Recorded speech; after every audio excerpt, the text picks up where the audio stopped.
Y'all ready to skate these bulky boys right now? Well, about to commit the ultimate sin.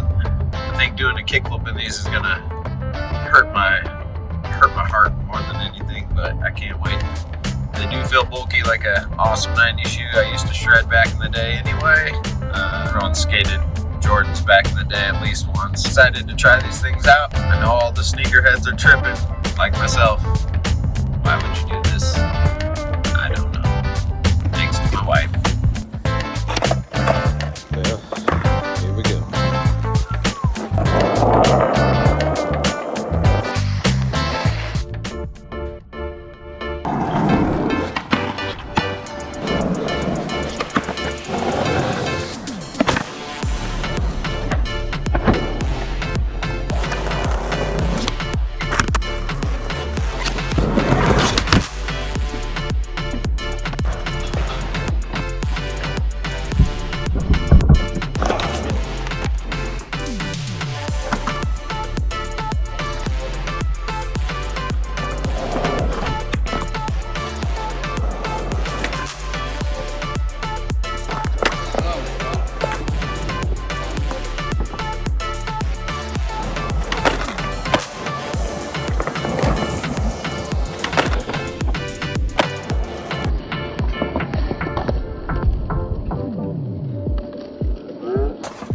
Alright, wear test day one.